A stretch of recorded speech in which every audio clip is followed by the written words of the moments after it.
வணக்கம். நம்ம yoga and health tips சேனலுக்கு அன்புடன் வரவேற்கிறேன். நம்ம இன்னைக்கு கைப்பகுதியில் உள்ள தேவையற்ற கொழுப்புகளை குறைப்பதற்கான பயிற்சியும், கையை கொஞ்சம் டைட்டாக்கவும், பெண்களுக்கு கையின் கீழ்ப்பகுதியில் உள்ள தேவையற்ற சதைகளை குறைக்கவும் உள்ள பயிற்சியை பார்க்கலாம். நம்ம சேனல் பிடிச்சிருந்தால் லைக் பண்ணுங்கள், ஷேர் பண்ணுங்கள், சப்ஸ்கிரைப் பண்ணுங்கள். முதல்ல கையை வார்ம் அப் பண்ணுங்கள்.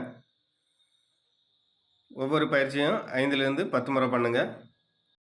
இந்த பயிற்சியெல்லாம் செய்வதனால நமக்கு எங்கேயும் தசைப்பிடிப்பு அந்த மாதிரி பிரச்சனைகள் வராது. அதனால தான் முதல்ல சிறிதளவு வார்ம் அப் பண்ணுங்கள். வார்ம் அப் பண்ணிக்கிட்டு கையை மொத்தமாக முன்னோக்கி 5 தடவை, பின்னோக்கி 5 தடவை செய்யுங்க. அடுத்தது கையை முட்டை மடக்கி மேலே நோக்கி கொண்டு வாங்க.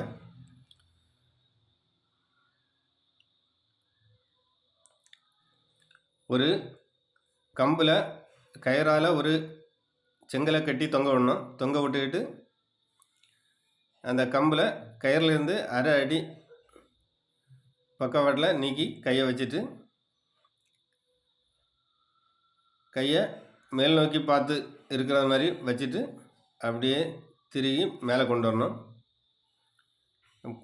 பொறுமையாக கொண்டு வரணும்.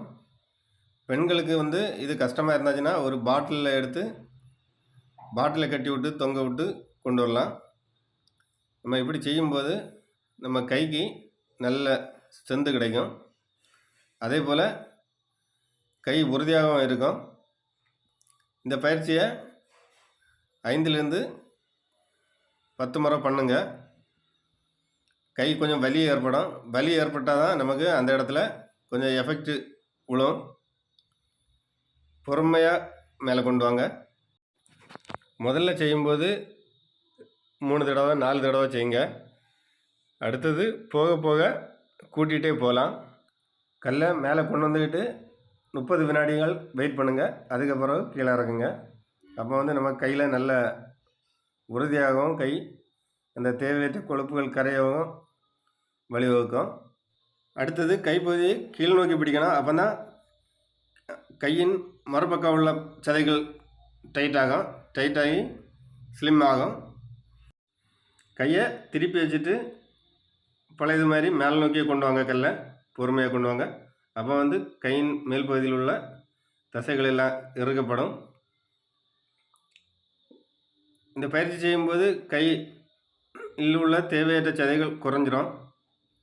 கொஞ்சம் வலி ஏற்படும். வலியை பொருட்படுத்தாத செய்யுங்க.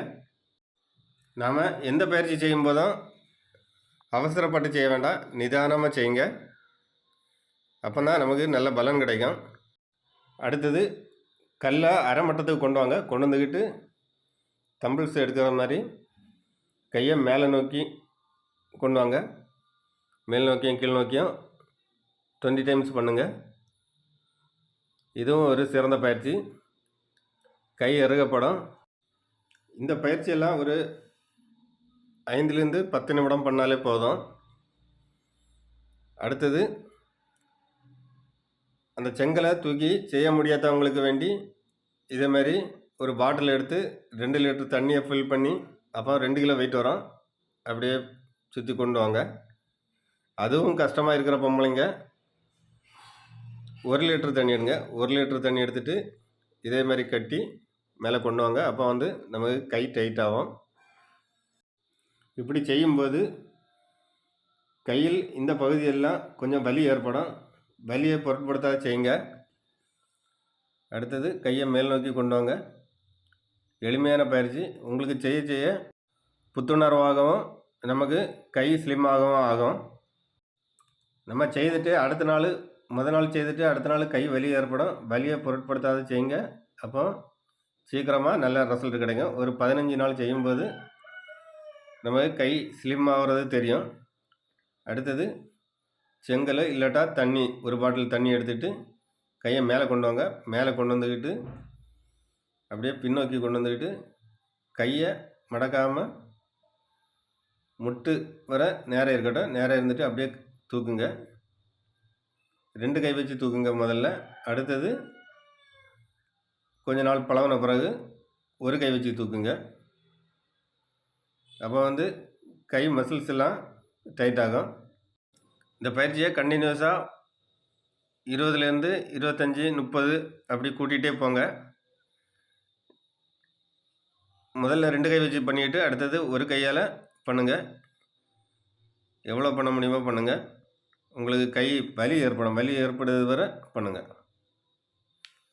சிலவங்களுக்கு 5 எடுக்கும்போதே வலி ஏற்படும். இந்த வெயிட்டு தூக்க முடியாதவங்க 1 லிட்டர் பாட்டில் தண்ணி எடுத்துகிட்டு ஃபில் பண்ணிக்கிட்டு தூக்குங்க. சிலவங்களுக்கு கை நல்ல பெருசாக இருக்கும், ஸ்லிம் ஆகணும்னு உள்ளவங்க இந்த பயிற்சியை செய்தால் போதும். அந்த கை பகுதியில் உள்ள தேவையற்ற கொழுப்புகள் எல்லாம் நீங்கும். அடுத்தது ஒரு பாட்டில் தண்ணியையோ இல்லாட்டா செங்கலையோ எடுத்து எவ்வளோ நேரம் வச்சுருக்கோன்னு பாருங்கள். அடுத்தது ஒவ்வொரு நாளாக கொஞ்சம் கொஞ்சமாக கவுண்டாக கூட்டிகிட்டே போங்க. இந்த பயிற்சி நமக்கு கை எப்படி எவ்வளோ ஸ்ட்ரென்த்தாக இருக்குன்னு உள்ள பயிற்சி. எவ்வளோ நேரம் வைக்க முடியுமோ வைங்க. வச்சுட்டு அடுத்தது மறு கையாலேயும் வைங்க. எவ்வளோ நேரம் வலது கையால் வைக்கிறோமோ அவ்வளோ நேரம் இடது கையால் வைக்க ட்ரை பண்ணுங்கள். அடுத்தது ஒற்றை கையால் தம்பிள்ஸ் பண்ணுங்கள். இந்த பயிற்சி செய்யும்போது நமக்கு நரம்புலாம் வெளியில் வரும். உடம்பு கைப்பகுதியில் உள்ள சதைகள் குறைஞ்சி நல்லா டைட்டாகி அந்த நரம்பெல்லாம் வெளியில் வரும்.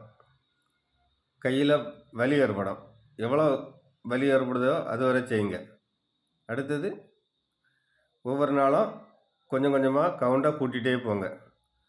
வலது கையால் செய்யுங்க, இடது கையால் செய்யுங்க. 2 கையும் ஒரு கையில் எவ்வளோ கவுண்டு கொடுக்குறோமோ அவ்வளோ கவுண்டு அடுத்த கையில் கொடுங்க.